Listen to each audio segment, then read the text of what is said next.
Eh, Tentunya nanti panitia kalau ada hal-hal yang perlu diperbaiki bisa chat saya baik di Zoom ini atau di WhatsApp. Bismillahirrahmanirrahim. Ikhwani wa akhwati fillah. Assalamualaikum warahmatullahi wabarakatuh.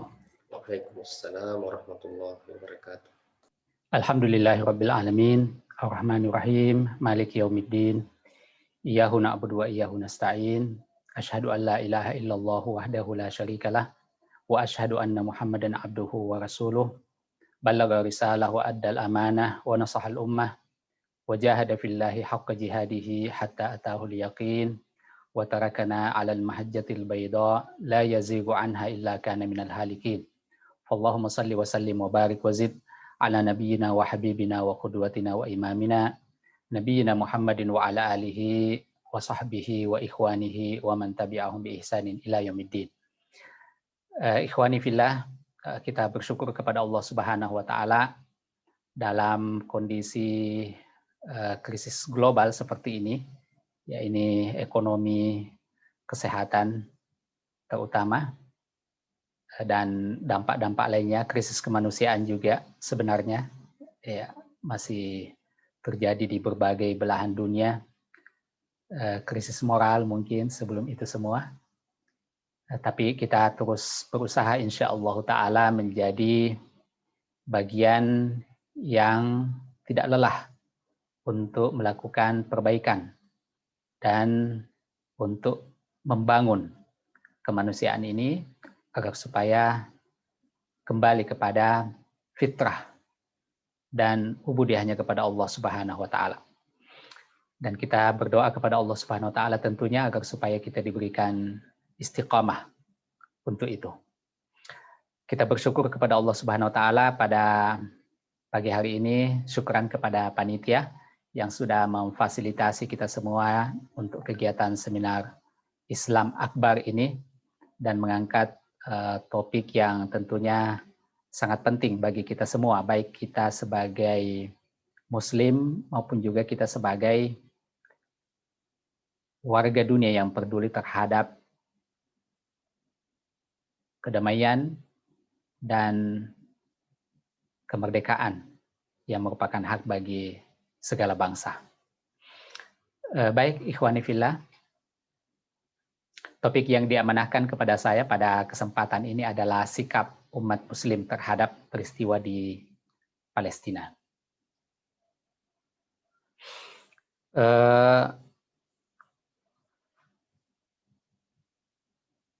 Saya ingin mengajak kita semua berangkat dari satu titik tolak pertama, yaitu posisi dan kedudukan dari negeri Syam dan Palestina.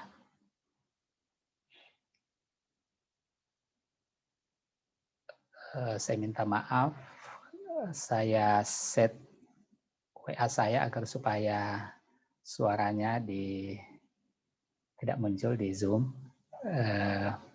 Panitia dan atau yang lainnya juga tentu bisa men-set WhatsApp-nya.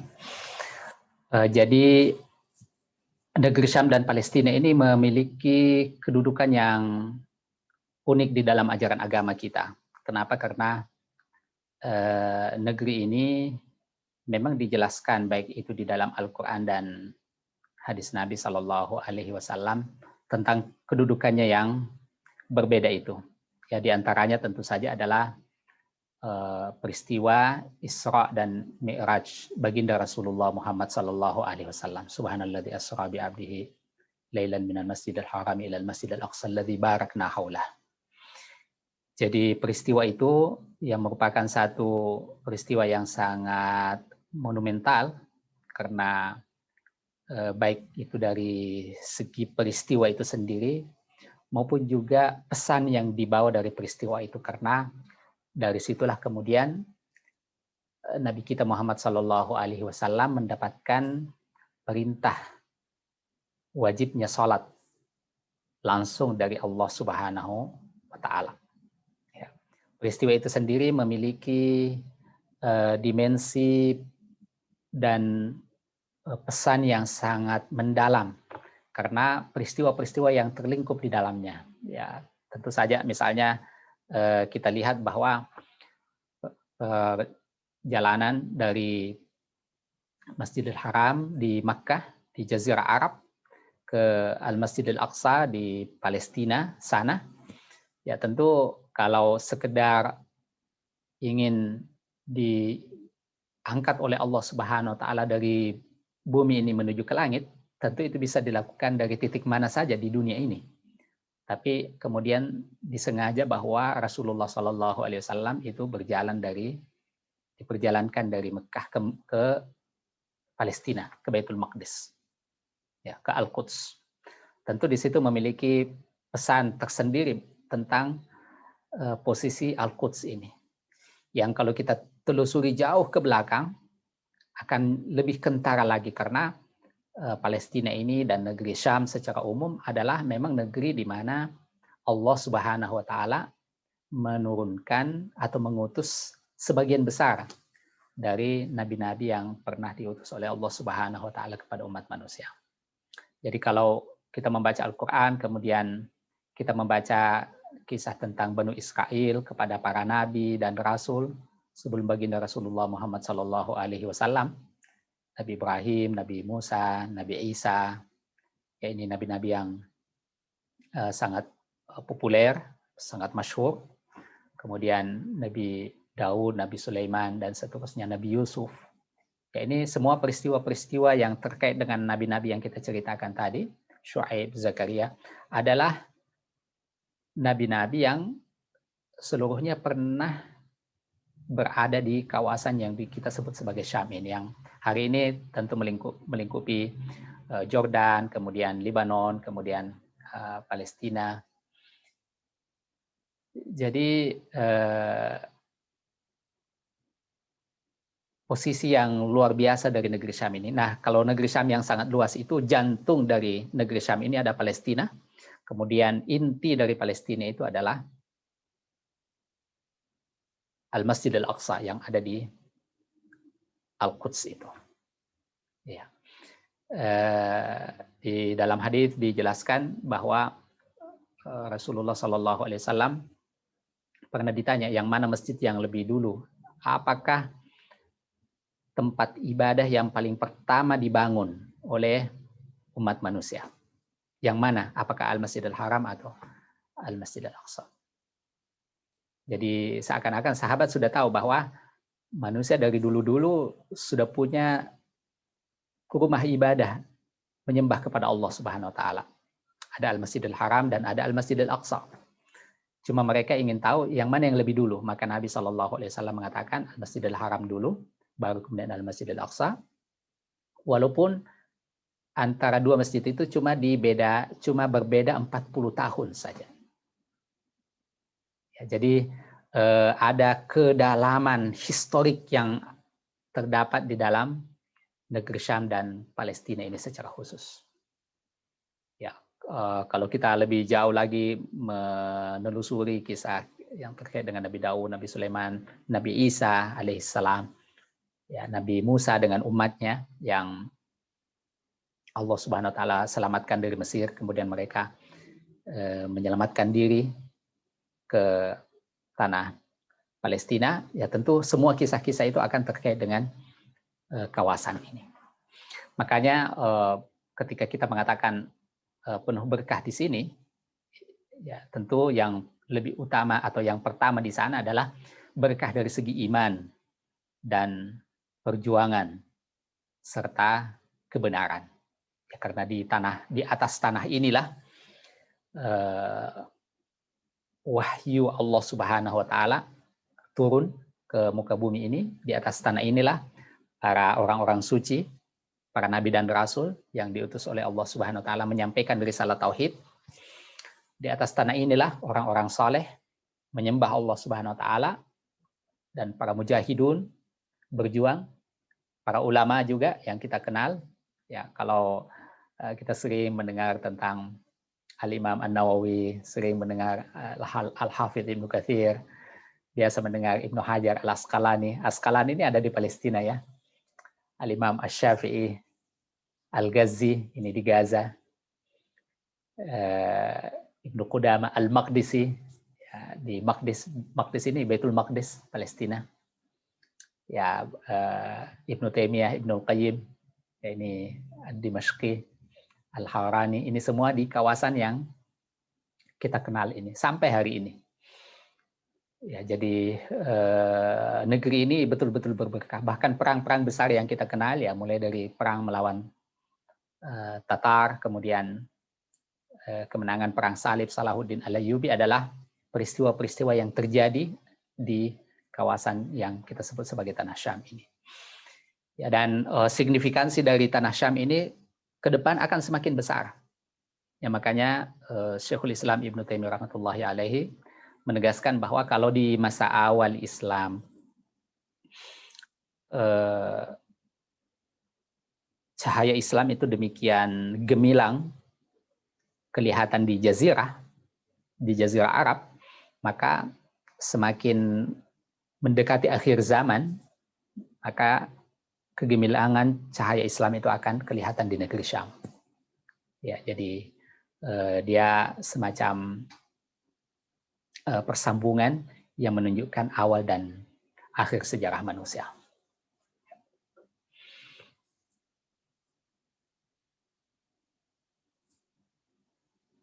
Jadi tentu melihat dari posisi ini, ya saya tentu dalam penjelasan yang saya utarakan ini, saya tidak lagi memisahkan secara kaku antara nas-nas, kemudian sejarah, kemudian proyeksi masa depan. Ya, saya ingin kita melihat itu sebagai satu kesatuan yang utuh dan berkesinambungan, dan bahwa sejarah ini tidak lagi memisahkan antara sejarah Islam dengan sejarah manusia, ya, karena saya melihat semuanya sebagai satu kesatuan yang kita orang beriman tentunya memiliki paradigma serta kerangka tersendiri di dalam melihat semua segi-segi dan aspek-aspek tersebut.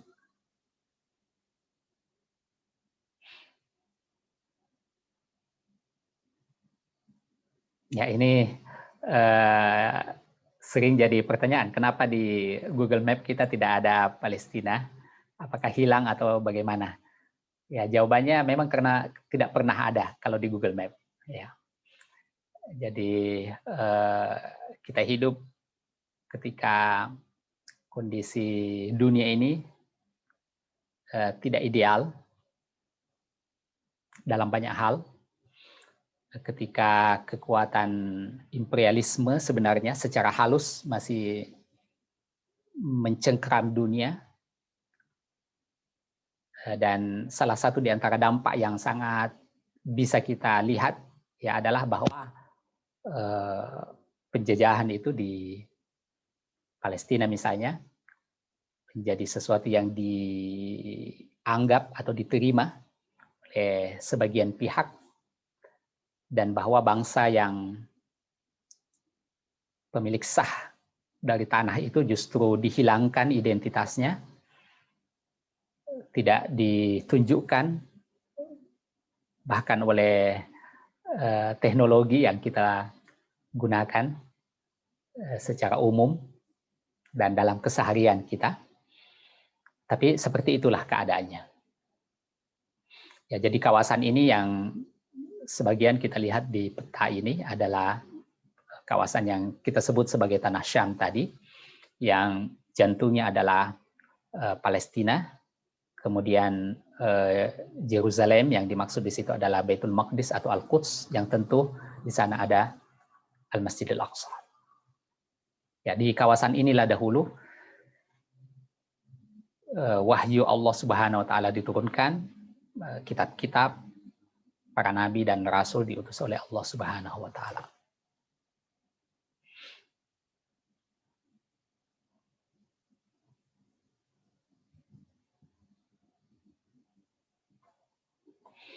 Ini saya tampilkan peta dari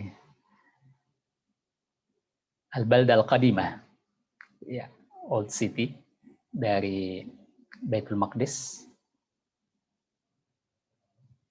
atau Al-Quds. Bisa dilihat di sini ya bahwa ini Al-Masjidil Aqsa Saya tidak tahu apakah mouse saya kelihatan di screen. Belum muncul, Ustaz. Tidak muncul ya? Nah. Ya, baik.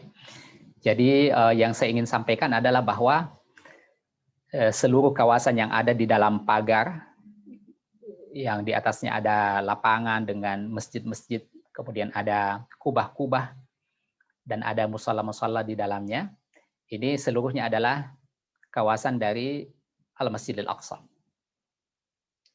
Ya, jadi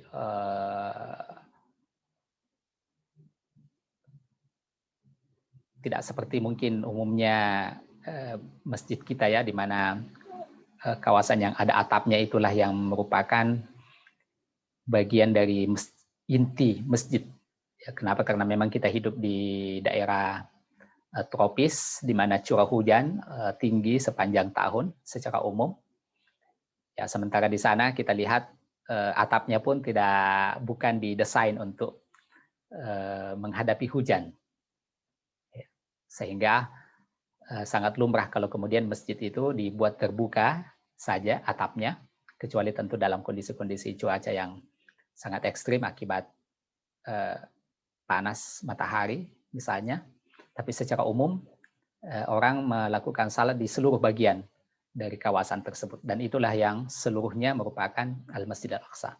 Nah, bagian yang kita lihat terbuka yang pada dasarnya disebut sebagai Hayul Magharibah, ya, distrik bangsa Maroko. Ya, karena dahulu pejuang-pejuang dan bangsa-bangsa Muslim ini tinggal mereka juga berkelompok-kelompok ya di kawasan sekitar Al-Masjidil Aqsa ini. Ya, karena ini dahulu Al-Masjidil Aqsa tentu dahulu bisa kita bayangkan sebagai satu kota metropolitan. Ya, di dalam hadis Nabi Shallallahu Alaihi Wasallam mengatakan tidak ada tempat di mana kita sengaja melakukan perjalanan dalam rangka ibadah kecuali Al-Masjidil Haram, Al-Masjidil Nabawi, dan Al-Masjidil Aqsa. Sehingga sangat wajar kalau ibu kota dunia dahulu dan yang menjadi tempat di mana orang datang untuk berkunjung, ya 3 tempat ini, ke Mekah, ke Madinah, atau ke Al-Aqsa. Nah, makanya di kawasan ini menjadi kawasan elit, orang-orang berkumpul, bahkan sukarela tinggal di sana, dan kemudian dari sebagian bangsa ini ya, demi untuk kemudahan bersosialisasi dan seterusnya, mereka kemudian membuat semacam perkampungan-perkampungan yang kemudian yang kita lihat inilah yang disebut sebenarnya sebagai Hayul Magharibah. Ya, jadi orang-orang dari Afrika Utara dahulu, dari Maroko dan sekitarnya, itu tinggal di kawasan ini. Nah, kawasan ini yang kemudian diduduki oleh orang-orang Yahudi dan kemudian dibuat sebagai lapangan yang terbuka sebagaimana yang kita lihat di gambar ini. Nah, apa yang kita lihat ini tentu sebagian dari tindakan penodaan yang dilakukan oleh Zionisme Yahudi, dan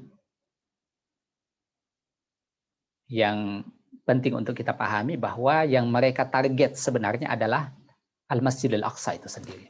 Ya, hanya saja memang mereka tidak bisa langsung masuk ke tengah dan melakukan tindakan yang secara serta-merta, tapi kebijakan yang dilakukan oleh Zionisme Yahudi itu bergerak secara sistematis untuk betul-betul mencaplok, menganeksasi dan menguasai Al-Masjidil Aqsa.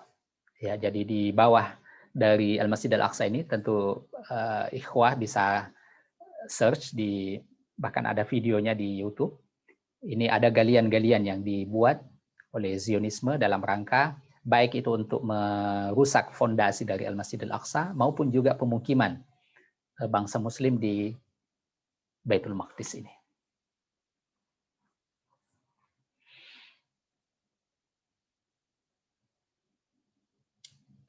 Disebut dengan Old City karena kawasan ini lebih kecil dibanding Yerusalem modern yang tentunya sudah lebih luas sekian kali daripada Al-Baldah Al-Qadimah ini. Jadi ikhwah fillah, apa yang terjadi atau dialami oleh saudara-saudara kita di sana adalah penindasan dan pelanggaran terhadap hak-hak mereka. Ya, pertama tentu tanah air. Ya, ketika bangsa Israel ini dan lebih khusus Zionis ini yang mengajak orang-orang Yahudi dari berbagai dunia, dari Rusia, dari Eropa, dari Amerika, untuk datang ke tanah Palestina ini, ya dengan segala macam klaim yang mereka angkat. Kemudian secara sistematis berusaha untuk mengubah identitas dari negeri Palestina itu sendiri. Ya, kita lihat tadi bahwa di produk teknologi seperti Google Map pun tidak ada yang disebut dengan Palestina. Ya, belum lagi nama-nama kota, nama-nama tempat, nama-nama situs yang selain yang dihancurkan, kemudian juga diganti namanya dari nama yang sebelumnya Arab dan menunjukkan identitas Islam. Ya, karena sejak zaman Khalifah Umar ibn Khattab tentu terjadi yang mungkin bisa kita sebut sebagai Islamisasi terhadap lanskap serta budaya yang berkembang di sana. Ya, sehingga Islam itu menjadi, dan syariat Islam itu menjadi sesuatu yang hidup di tengah masyarakat. Ya, tidak ada lagi batas yang memisahkan antara budaya dan agama. Karena benar-benar wahyu itu mewarnai seluruh aspek kehidupan manusia dalam segala bidang. Nah, ini tentu yang tidak diinginkan oleh Zionisme. Ya, makanya teman-teman di sana, sebagaimana misalnya di dalam sampai hari-hari terakhir ini kita mungkin biasa mendengar informasi tentang penyerobotan yang dilakukan oleh Zionisme terhadap Al-Masjidil Aqsa. Teman-teman kita di sana memotivasi sebenarnya bangsa Muslim untuk melakukan perjalanan dan kunjungan ke Palestina. Ya, sebagian ada yang mengatakan kalau kita masukkan berarti kita harus pakai visa dari entitas Israel. Ya, itu memang satu tantangan dan itu satu kendala, tapi ada kepentingan yang lebih besar, yaitu untuk mengembalikan corak dari Al-Masjidil Aqsa itu menjadi tempat yang benar-benar diwarnai dan ditempati ibadah oleh orang-orang Muslim dari berbagai dunia. Ya. Kemudian situs-situs suci, ya, jadi tentu dimulai dari Al-Masjidil Aqsa itu sendiri yang secara sedikit demi sedikit diupayakan oleh entitas Zionis ini untuk dihapus identitas Islamnya, ya, dihancurkan, dan kalau masih ada direkonstruksi kembali sejarahnya. Ya, jadi ini satu juga tantangan yang sangat berat. Ya, terakhir entitas Zionis di sana berencana untuk membuat museum, sehingga akan ada upaya untuk semacam membuat sejarah baru, versi atau narasi baru, versi Zionisme. Ya, dan ini diingatkan oleh teman-teman dari Palestina bahwa kalau berkunjung ke sana sebaiknya tentu ditemani atau dikawal oleh teman-teman Palestina Muslim dan memiliki pemahaman yang benar, karena bisa jadi orang yang sangat awam datang ke sana dan kemudian tidak mampu untuk membedakan antara tradisi yang hidup di tengah-tengah bangsa Palestina dan distorsi sejarah yang dilakukan oleh entitas Zionis. Ya, sehingga mungkin saja ketika ke sana versi yang didapatkan adalah narasi yang diciptakan oleh entitas Zionis ini.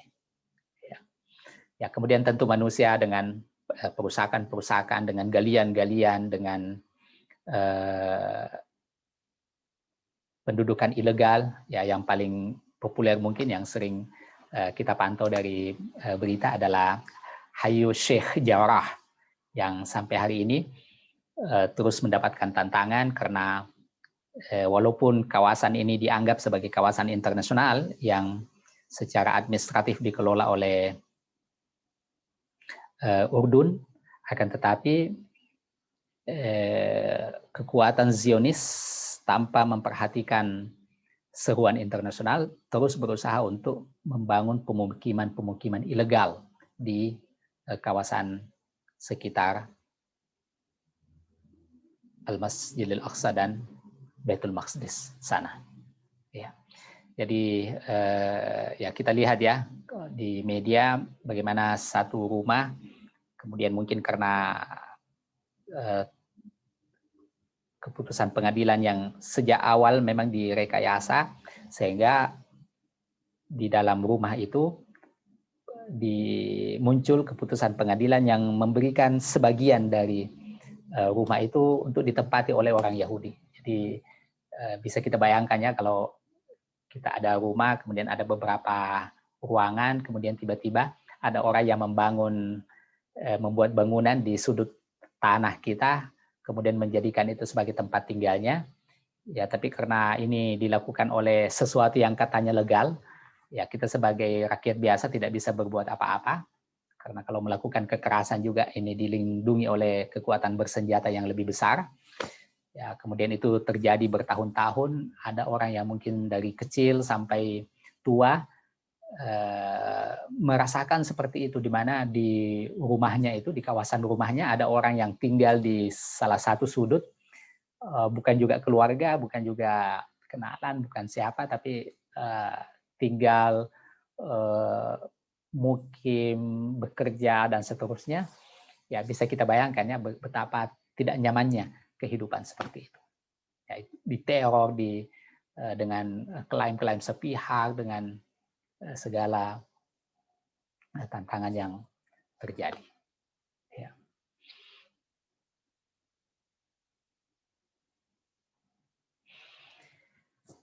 Jadi ikhwas sekalian, kita lihat bahwa apa yang terjadi di sana merupakan sejarah yang sudah sangat panjang. Ya, kalau kita mengurut dari sejak perjuangan bangsa Palestina, jihad untuk mewujudkan kemerdekaan mereka, maka kita lihat di sini sejak tahun 1922 sudah ada gerakan Syekh Amin Husseini yang merupakan mufti dari Palestina sana yang menggerakkan rakyat Palestina untuk merebut kemerdekaan mereka.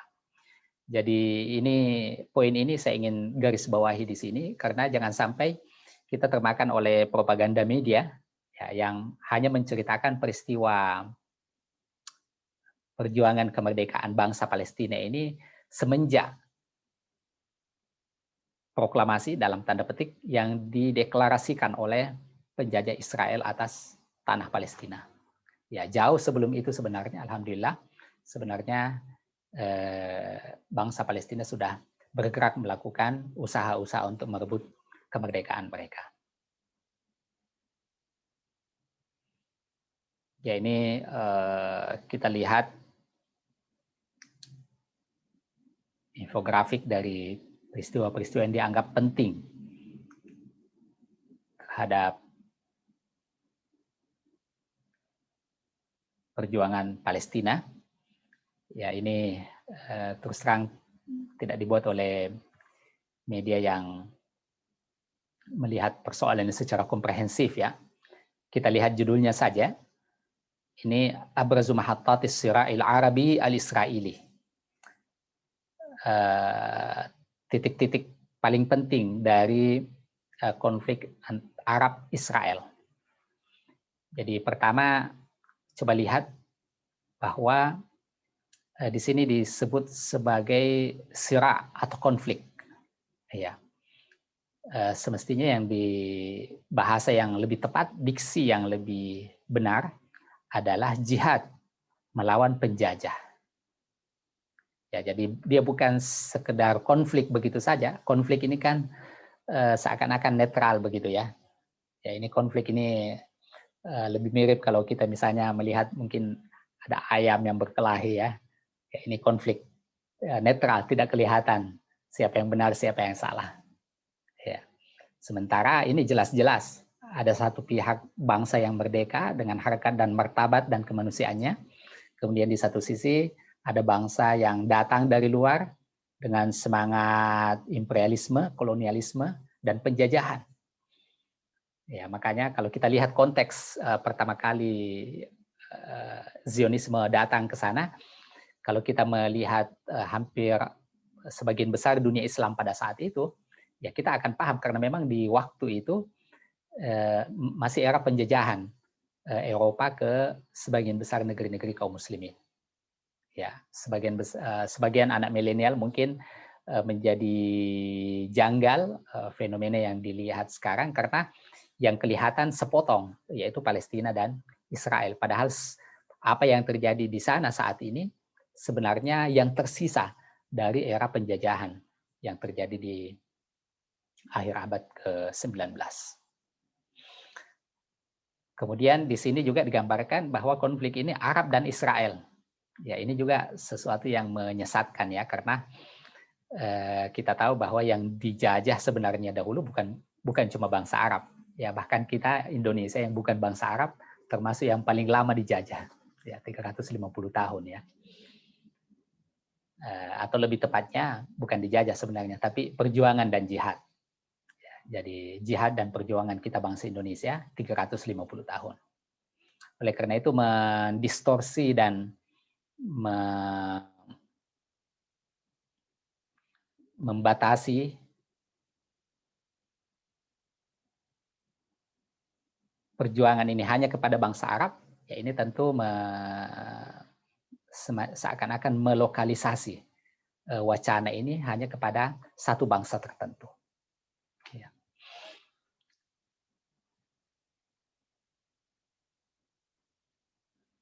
Israeli juga ini istilah yang mungkin menyesatkan ya, karena lebih tepat mungkin yang digunakan adalah istilah Zionis, ya, karena tidak semua Yahudi itu Zionis. Sementara Zionis itu mungkin bisa mencakup dari agama yang berbeda-beda.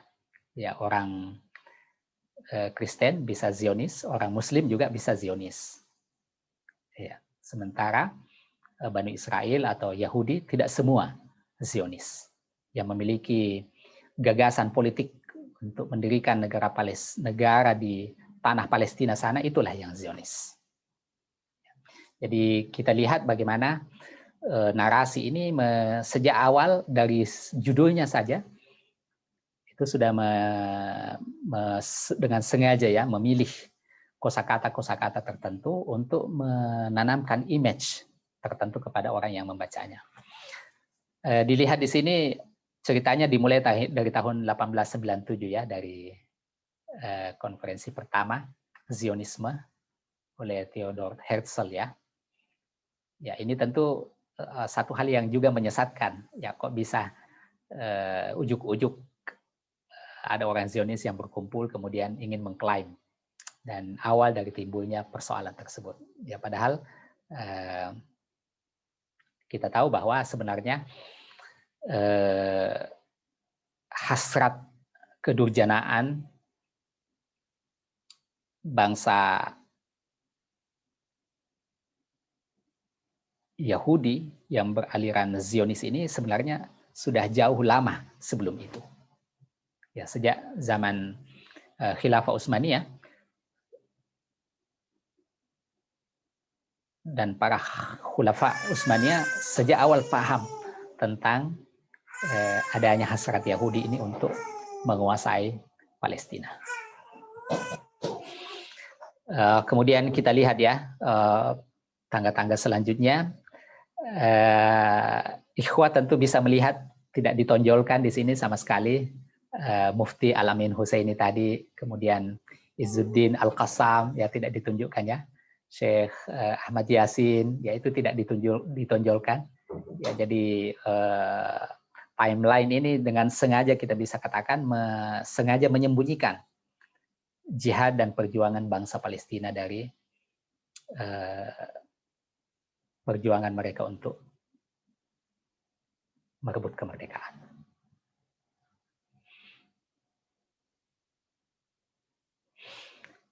Ini peta dari kawasan yang dikuasai oleh Zionisme. Ya, ini karena dari Arab, tentunya dibaca dari kanan ya, 1917, kemudian 48, kemudian 67 dan seterusnya. Nah, yang penting saya garis bawahi di sini bahwa sebenarnya Israel ini memiliki cita-cita besar yang disebut di sana Israel Al-Kubra, yang memimpikan kekuasaan Zionis itu tidak terbatas kepada kawasan sangat kecil yang disebut sebagai Palestina sana, akan tetapi melebar hingga ke sebagian Mesir, kemudian ke Jazirah Arab, seluruh wilayah Syam, bahkan sampai ke Irak dan seterusnya. Ya, jadi ada cita-cita besar dari kekuatan Zionis ini untuk menguasai seluruh kawasan tersebut. Ya, makanya tidak salah kalau dahulu ada buku yang berjudul Zionisme sebagai Gerakan Dunia.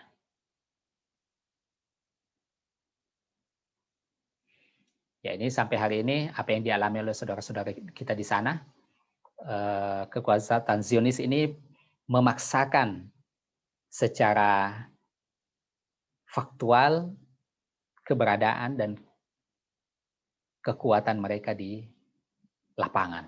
Ya, dengan membuat galian-galian, dengan membuat pemukiman-pemukiman ilegal dan seterusnya. Ya, ini jalan-jalan, ya, jadi tidak salah ya kalau dikatakan bahwa politik yang berlangsung di sana adalah politik apartheid, karena ada jalan-jalan tol yang mana jalan-jalan tol tersebut hanya boleh dilalui oleh orang-orang Yahudi dan Israel serta Zionis, dan tidak boleh dan tidak bisa dilalui oleh penduduk asli orang-orang Palestina. Ya, bisa kita bayangkan ya, ketika ada jalan raya, kemudian jalan itu di pintunya ketika orang lewat diperiksa identitasnya. Kalau dia orang Palestina maka dia tidak bisa masuk ke jalan tersebut. Ya, padahal dia jalanan umum. Ya. Ini gambaran tentang tembok yang membatasi antara kawasan-kawasan yang secara penuh dikuasai oleh penjajah Israel dengan kawasan-kawasan yang masih dihuni oleh bangsa Palestina.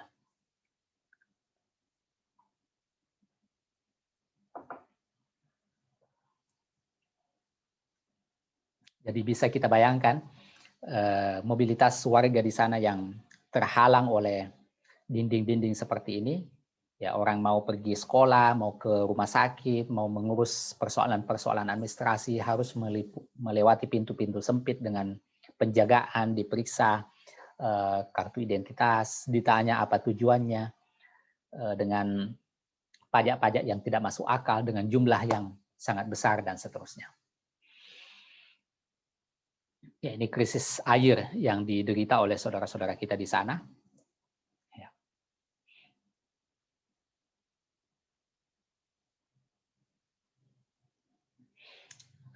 Gambaran ini ingin menekankan kembali persoalan jihad yang dilakukan oleh saudara-saudara kita di sana, yang sejak 1936 yang saya catat di sini hingga hari ini.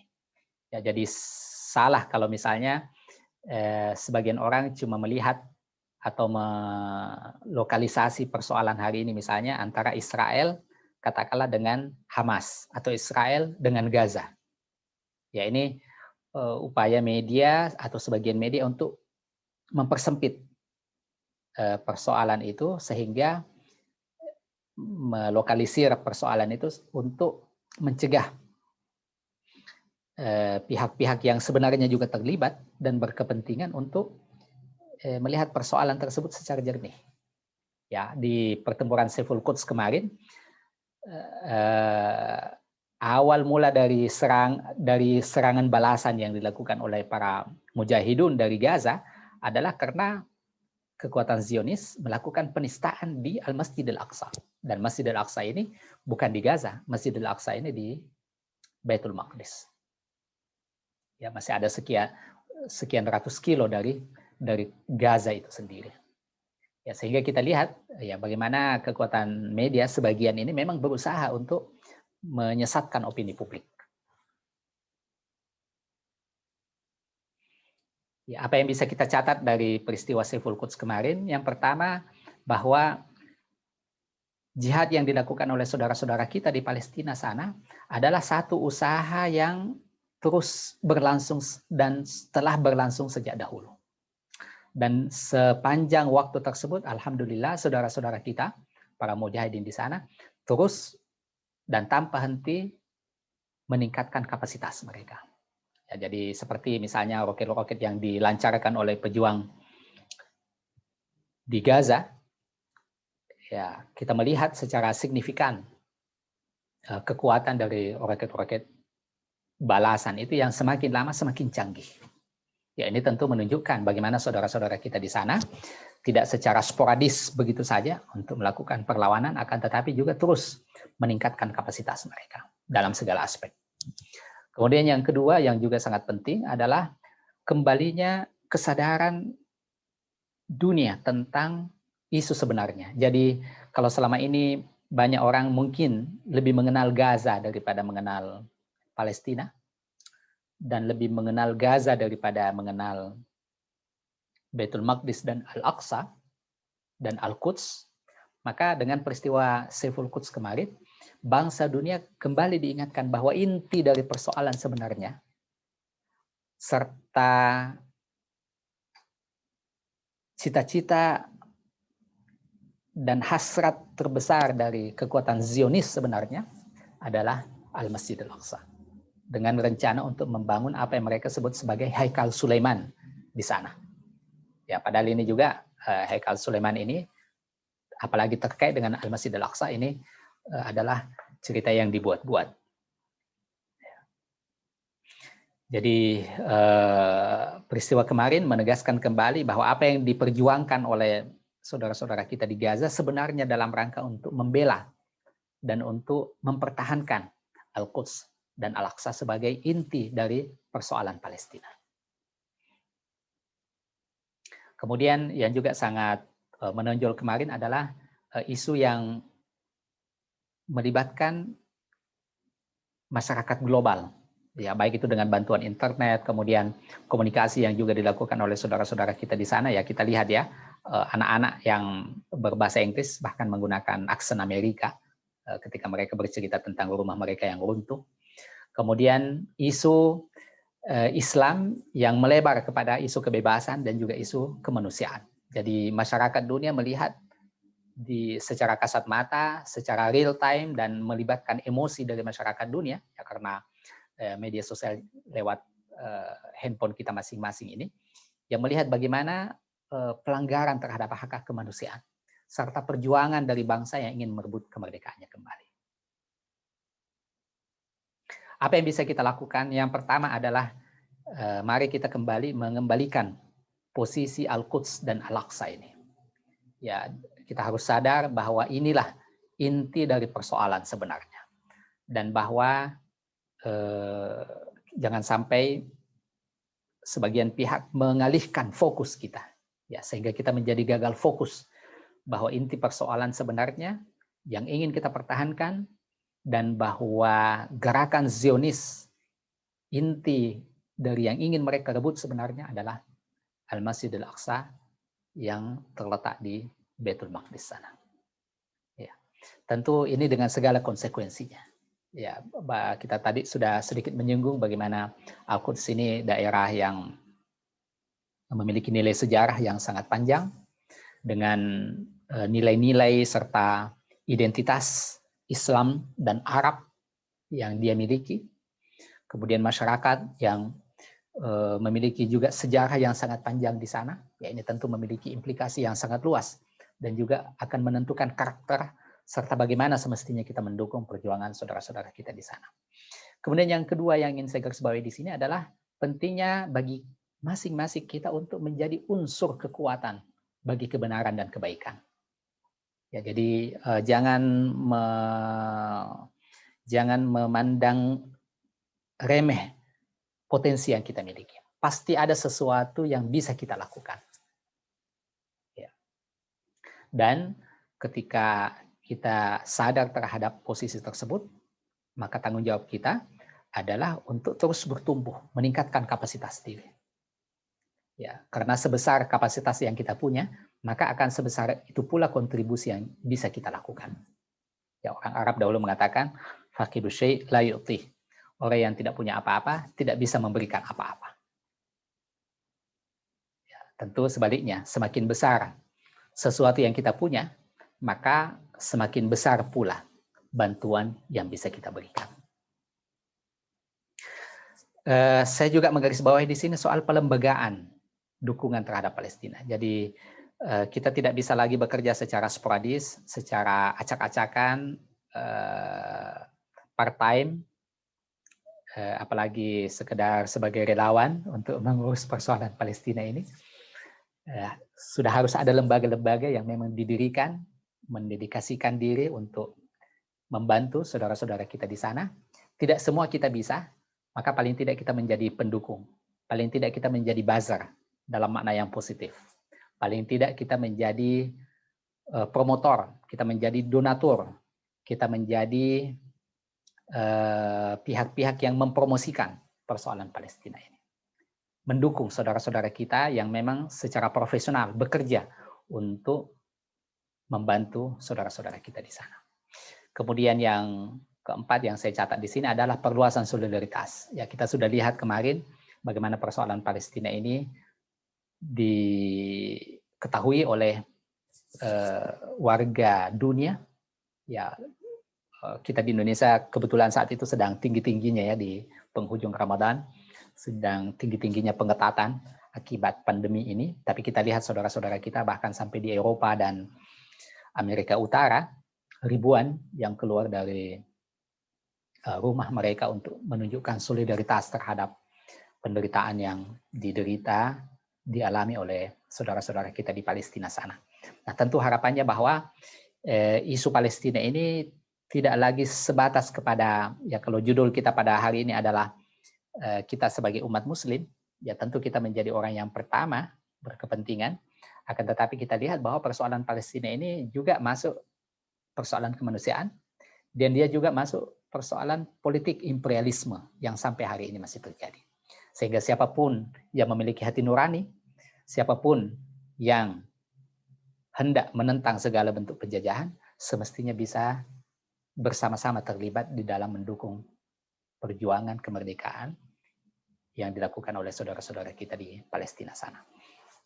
Kemudian yang kelima dan terakhir yang saya catat di sini adalah bantuan kemanusiaan.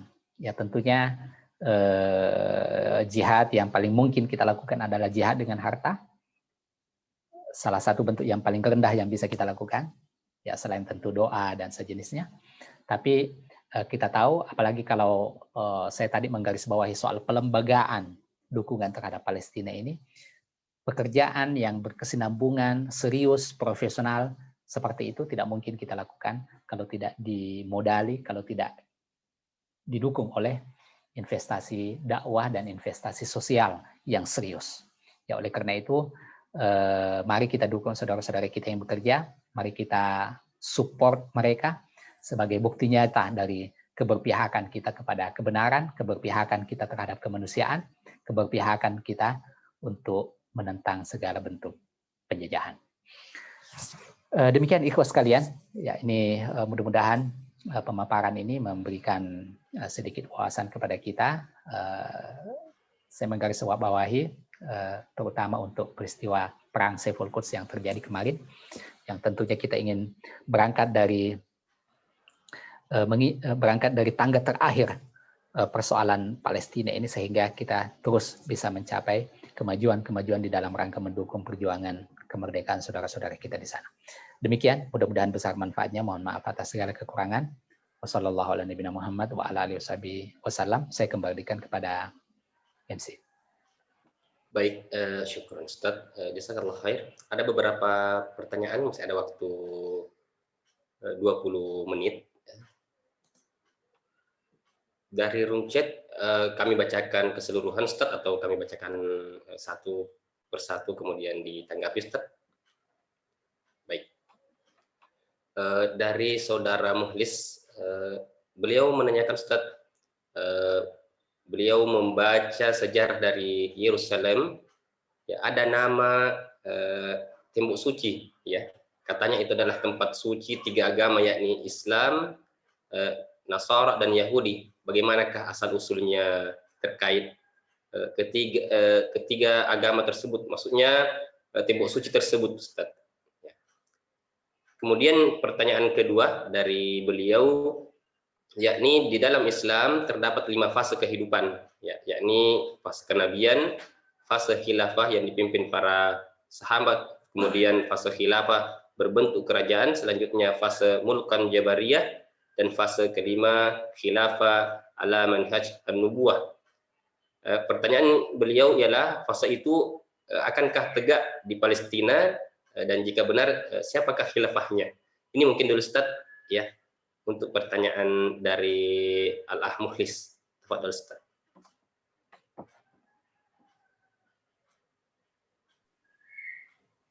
Baik.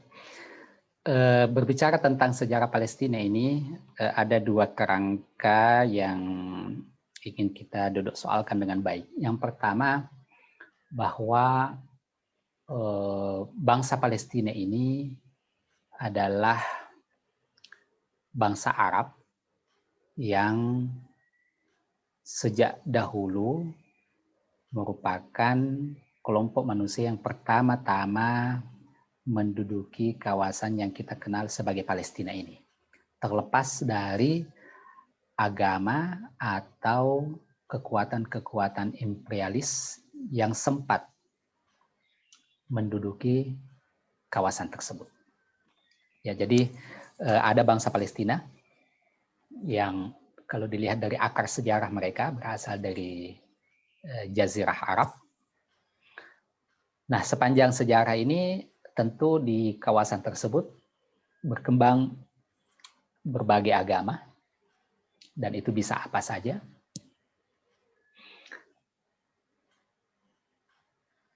Itu yang pertama. Jadi tanpa melihat kepada persoalan agama,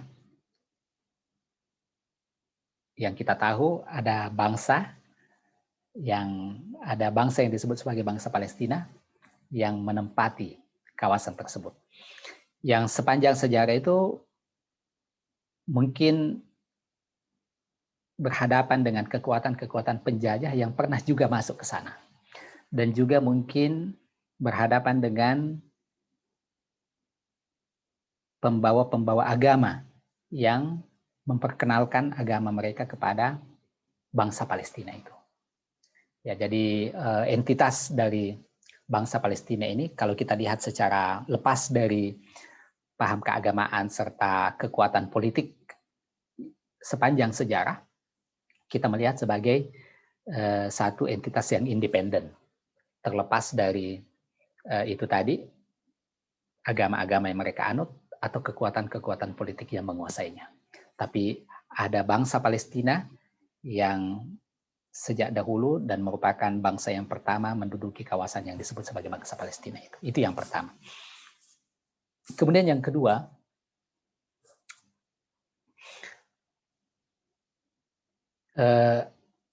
di dalam hadis Nabi Shallallahu Alaihi Wasallam yang sempat saya singgung tadi, Nabi Shallallahu Alaihi Wasallam menjelaskan bahwa rumah ibadah yang pertama dibuat oleh umat manusia, yang tentunya manusia pertama adalah Nabiullah Adam alaihissalam, yang menyembah Allah Subhanahu Wa Taala dalam tauhid, adalah rumah ibadah yang ada di Makkah berupa Al-Masjidil Haram. Maka kemudian rumah ibadah manusia yang kedua, yang manusia ini menyembah Allah Subhanahu Wa Taala dengan tauhid, adalah Al-Masjidil Aqsa yang ada di Palestina. Nah, itu berarti ajaran para nabi dan rasul dan agama awal dari manusia ini sebenarnya adalah ajaran tauhid. Tidak terkecuali dalam hal ini tentu saja adalah Nabi Musa yang belakangan sebagian orang mengaku sebagai pengikutnya dan menyebut diri sebagai Yahudi, dan Nabi Isa yang belakangan sebagian orang mengaku sebagai pengikutnya dan menyebut diri sebagai Nasrani. Tapi dalam kenyataannya Nabi Musa membawa ajaran tauhid, sebagaimana Nabi Isa alaihi wassalam juga membawa ajaran tauhid, yang kemudian diluruskan kembali oleh baginda Rasulullah Muhammad Sallallahu Alaihi Wasallam yang juga membawa ajaran yang sama, yaitu tauhid, bahwa manusia ini tidak menyembah kecuali hanya kepada Allah Subhanahu wa taala, dan bahwa manusia ini tidak menyembah Allah kecuali dengan syariat yang diturunkan oleh Allah Subhanahu wa taala. Jadi kalau dikatakan 3 agama itu secara sosial ya. Ya, ini secara sosial. Tapi kalau secara teologi sebenarnya yang ada cuma 1 agama, yaitu agama tauhid dan Islam, yang merupakan ajaran yang sejak dahulu merupakan ajaran dari Bapak kita Adam alaihissalam, kemudian dilanjutkan oleh para nabi dan rasul yang diutus oleh Allah Subhanahu wa taala, hingga akhirnya ditutup oleh baginda Rasulullah Muhammad sallallahu alaihi wasallam. Nah, jadi ini perspektif yang kedua. Jadi perspektif yang pertama tadi tentang bangsa Palestina yang mandiri di kawasan yang disebut Palestina itu. Kemudian yang kedua, perspektif sejarah tauhid manusia yang membentang sejak dari Nabi Adam alaihissalam, kemudian ditutup risalah dengan baginda Rasulullah Muhammad sallallahu alaihi wasallam, bahkan nanti akan diperbaiki kembali oleh Nabiullah Isa alaihissalam yang akan diturunkan oleh Allah Subhanahu wa taala kepada umat manusia untuk menegakkan kembali panji-panji risalah baginda Rasulullah Muhammad sallallahu alaihi wasallam. Nah, poin yang kedua ini diingatkan oleh Nabi sallallahu alaihi wasallam ketika Nabi sallallahu alaihi wasallam di Madinah, kemudian melihat orang Yahudi ini ada satu praktek yang mereka lakukan, kemudian ditanya oleh Nabi sallallahu alaihi wasallam, dijawab oleh sahabat. Maka Nabi sallallahu alaihi wasallam mengatakan kepada sahabat-sahabatnya ini, nahnu ahqqu bi Musa minhum. Kita orang Islam ini lebih berhak kepada Nabi Musa daripada mereka yang mengaku sebagai umat dan pengikut Nabi Musa alaihissalam. Jadi di situ Nabi Shallallahu Alaihi Wasallam menegaskan posisi beliau yang sangat tegas ya, dalam masalah akidah, teologi dan tauhid, bahwa risalah yang beliau bawa adalah perpanjangan sehingga umat yang memegang ajaran tauhid ini adalah kelompok manusia yang lebih berhak kepada ajaran yang dibawa oleh bahkan Nabiullah Musa alaihissalam. Ya, jadi tentu kita dari 2 kerangka itu ya tentu kita bisa paham bahwa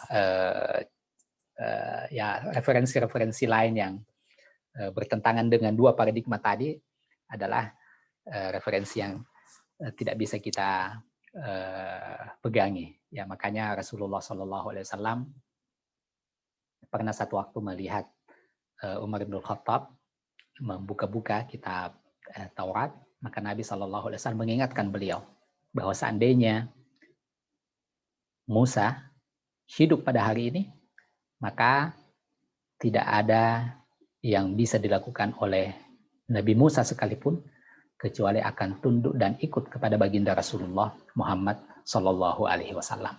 Maka dalam persoalan-persoalan seperti ini, referensi kita jelas, yaitu Al-Quran dan hadis Nabi Sallallahu Alaihi Wasallam.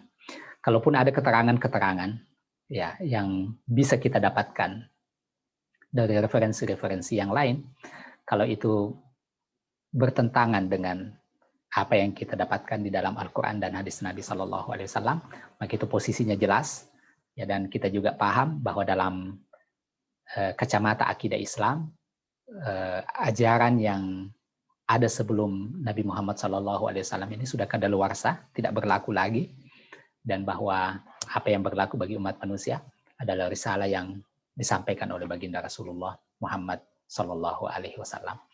Jadi saya ingin menegaskan bahwa kita sebagai orang yang beriman, referensi kita dalam sejarah, dalam pemahaman, dalam paradigma, dalam sumber ilmu, dalam bersikap, dalam kemanusiaan, yang pertama adalah wahyu, Al-Quran dan hadits-hadits Rasulullah Sallallahu Alaihi Wasallam, yang alhamdulillah juga referensi yang kita miliki ini otentik, dihafalkan oleh jutaan manusia dari masa ke masa. Hadis-hadis kita memiliki atau melewati seleksi yang sangat ketat dengan sanad dan seterusnya, maka tentu referensi wahyu kita ini tidak bisa dibandingkan sama sekali dengan referensi-referensi yang lain, yang tidak ada tradisi menghafal di dalamnya, tidak ada tradisi sanad di dalamnya, tidak ada tradisi ilmiah yang ketat di dalamnya, ya sehingga tentunya tidak bisa dibandingkan sama sekali. Ini tadi tanggapan saya untuk pertanyaan yang pertama. Kemudian yang kedua, apa tadi kata kuncinya? Iya, akankah tegak di Palestina terkait dengan kekhilafaan ini, Ustaz? Baik. Dua catatan saya juga untuk pertanyaan ini. Yang pertama, memang di dalam hadis itu Nabi Shallallahu Alaihi Wasallam membuat kategorisasi atau fase-fase. Yang saya ingin garis bawahi pertama adalah bahwa fase itu betul ditegaskan oleh Nabi Shallallahu Alaihi Wasallam, tapi kita tidak bisa memastikan apakah kita memang sudah masuk ke fase yang keempat atau belum. Ya, jadi memang tentu nubuah jelas sudah lewat, khilafah rasyidah jelas sudah lewat, tapi apakah kita masuk ke fase berikutnya sebelum fase hari kiamat itu? Dan itu berarti bahwa kita betul-betul sudah hidup di akhir zaman. Ini sesuatu yang sering terjadi kekeliruan di dalamnya. Ya, jadi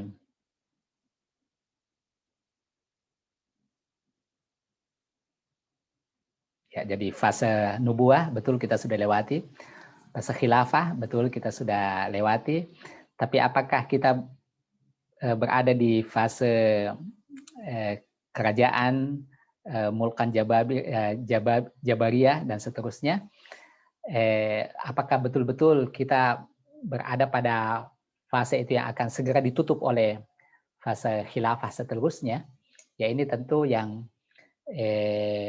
penting untuk kita duduk soalkan, ya, karena sebagian pihak langsung mengklaim bahwa kalau begitu kita sudah ada di fase ini, sehingga yang perlu kita lakukan adalah menjemput fase berikutnya. Dan yang rumitnya adalah karena menjemput ke fase berikutnya itu adalah justru bagaimana mempersiapkan khilafah, kemudian bagaimana menunggu tanda-tanda hari kiamat yang lain, dan atau tentu banyak lagi keterangan-keterangan memang tentang tanda-tanda hari kiamat yang berusaha untuk dicocok-cocokkan dengan sebagian peristiwa-peristiwa yang kita lalui. Jadi saya ingin menegaskan bahwa walaupun Nabi Shallallahu Alaihi Wasallam membuat fase-fase seperti itu, tapi kita harus berhati-hati untuk memastikan, atau kita tidak mungkin bisa memastikan tafsir terhadap fase kita kecuali juga dengan dalil-dalil yang sama pastinya. Ya, jadi selama itu adalah sifatnya penafsiran, maka kita tidak bisa mencocokkan satu keadaan tertentu kepada satu nas tertentu. Jadi saya minta maaf, ya ini saya ambil contoh yang sangat jauh mungkin, sama seperti keterangan bahwa para imam dari umat ini adalah 12. Kemudian ada kelompok Rafidah yang mengatakan bahwa kalau begitu ada 12 imam yang kemudian dipopulerkan dengan Syiah Ithna Asyariyah. Ya. Jadi benar memang ada nasnya seperti ini, tapi siapa-siapa orangnya, apakah betul 12 sebagaimana yang disebutkan itu persoalan berikutnya. Ya. Benar bahwa kita ini dengan diutusnya Rasulullah Muhammad SAW, kita berada di akhir zaman. Tapi apakah betul bahwa akhir zaman ini tinggal 40 tahun, atau tinggal 20 tahun, atau tinggal 5 tahun ke depan? Ini adalah persoalan berikutnya. Jadi yang kita tahu bahwa tanda-tanda hari kiamat ini ada yang kubra, ada yang sugra, dan bahwa selama yang kubra itu belum terjadi, berarti kita belum melakukan hitung mundur ceritanya. Dan bahwa selama kita masih ada di periode yang sugra ini, yang itu pun kita tidak tahu apakah yang sugra ini masih akan berlangsung sampai 100, 200. Memang betul bisa saja sampai 5 tahun yang akan datang, atau 40 tahun atau 50 tahun. Ya, tapi di luar dari itu kita tidak punya pengetahuan sama sekali. Oleh karena itu, yang penting untuk kita lakukan adalah bersikap positif dan melakukan yang terbaik yang bisa kita lakukan. Makanya Nabi SAW mengatakan, "Idza qamatis sa'a wa fi yadi ahadikum fasilah, fa in istata'an an yagrisaha qabla an yaquma falyagris." Kalau terjadi hari kiamat, ini udah benar-benar terjadi hari kiamat kata Nabi SAW. Kemudian di tangan salah seorang kalian ada bibit kurma, kalau masih sempat dia tanam sebelum dia berdiri, maka hendaknya dia tanam bibit kurma itu. Ya, kita lihat bagaimana Nabi SAW menyikapi hari kiamat ini, mengajarkan kepada kita dengan sikap positif. Untuk bahkan bibit kurma itu yang pasti tidak akan dinikmati oleh siapapun manusia setelah itu, tapi kita disuruh untuk menanamkannya. Nah, oleh karena itu, walaupun yang kedua, walaupun yang di dalam keterangan yang lain, sitan baina yaday sa'ah, kata Rasulullah SAW. Hitunglah, ada 6 tanda terjadinya hari kiamat. Salah satunya adalah Fathu Baitul Maqdis, dibebaskannya Baitul Maqdis. Sudah pernah terjadi 2 kali pembebasan Baitul Maqdis, di masa Khalifah Umar bin Khattab, kemudian di masa Al-Qaid Salahuddin Al-Ayyubi. Perhatikan, ketika Umar bin Khattab membebaskan Baitul Maqdis, itu kan berarti sudah terjadi satu tanda hari kiamat. Ketika kemudian Salahuddin Al-Ayyubi membebaskan juga Baitul Maqdis, itu berarti terjadi satu tanda hari kiamat.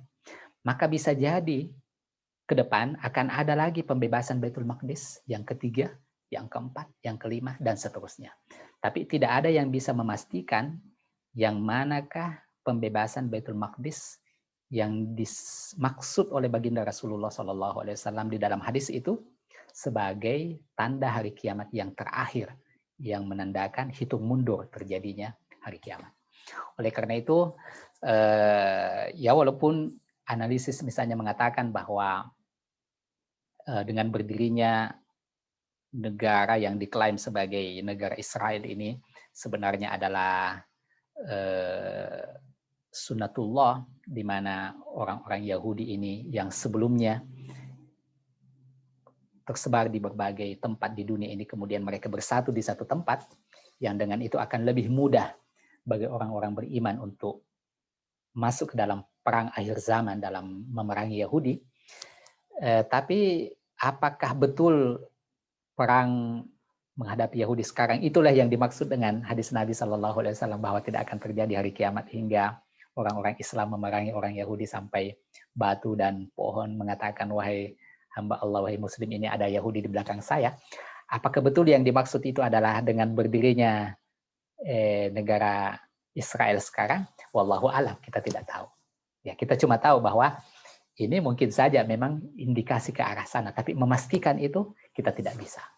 Nah, oleh karena itu, ikhwas sekalian, yang saya ingin garis bawah di bagian yang kedua ini adalah bahwa kita memang memiliki, alhamdulillah, keterangan-keterangan wahyu tentang hari kiamat itu, tapi dia semacam pedoman besar saja bagi kita, yang sama sekali tidak menutup kemungkinan bahwa ada perang besar yang terjadi antara orang-orang beriman dengan Zionis ini, yang belum menjadi tanda akhir dari hari kiamat. Bisa saja terjadi Fathu Baitul Maqdis di periode kita ini, yang belum menjadi tanda akhir hari kiamat, tapi yang pasti bahwa kita diperintahkan oleh Allah Subhanahu wa Ta'ala untuk berbuat, untuk memperjuangkan kebenaran, menegakkan nilai-nilai keadilan dan kebajikan. Apakah itu kemudian bertepatan dengan nubuat akhir zaman itu atau tidak, itu berada di luar dari kekuasaan dan kewenangan kita. Ya.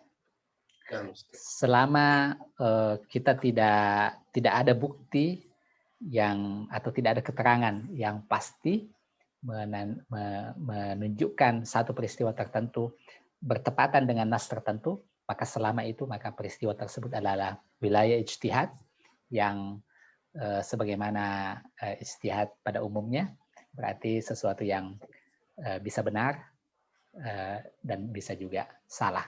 Tapi yang penting bagi kita adalah itu tadi, bersikap positif dan melakukan apa yang semestinya kita lakukan. Wallahu ta'ala alam. Saya kembalikan.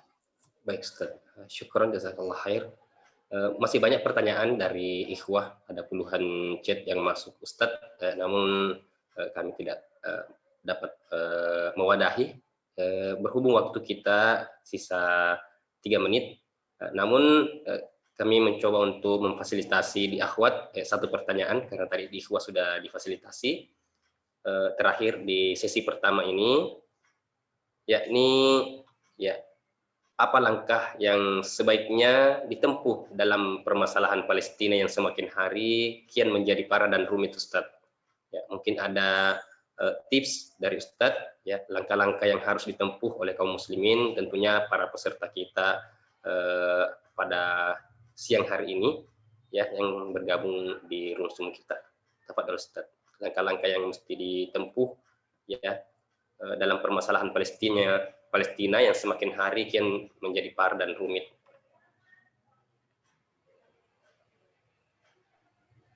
Baik, jadi saya ingin menyederhanakan ya, sebagaimana juga disampaikan oleh teman-teman kita di Palestina, khususnya para pejuang kemerdekaan di sana. Yang yaitu bahwa marilah kita melihat persoalan Palestina ini lepas dari segala bentuk atau versi yang mungkin ditampilkan oleh media dan atau komunitas global. Dan mari kita melihat persoalan Palestina ini sesuai dengan perspektif yang ditunjukkan oleh para pejuang Palestina itu sendiri. Ya, saya ingin tampilkan. Ya, jadi mari kita melihat perjuangan saudara-saudara kita di sana sebagai perjuangan merebut kemerdekaan dan jihad dalam mengusir penjajah. Ya. Memang kalau kita melihat faksi-faksi, kemudian reaksi dunia, kemudian skala peperangan di berbagai sektor yang terjadi, seakan-akan ini seperti benang kusut, ya. Dan saya juga pernah terlibat dengan teman-teman ya dari ya negara tertentu ya. Ya, saya katakan bahwa kalau Anda tidak bisa melihat inti dari persoalan ini, itu berarti Anda akan sulit untuk merumuskan secara strategis bagaimana persoalan ini dipecahkan. Ya. Kecerdasan itu dan kejeniusan itu adalah justru pada kemampuan untuk melihat inti paling mendasar dari persoalan.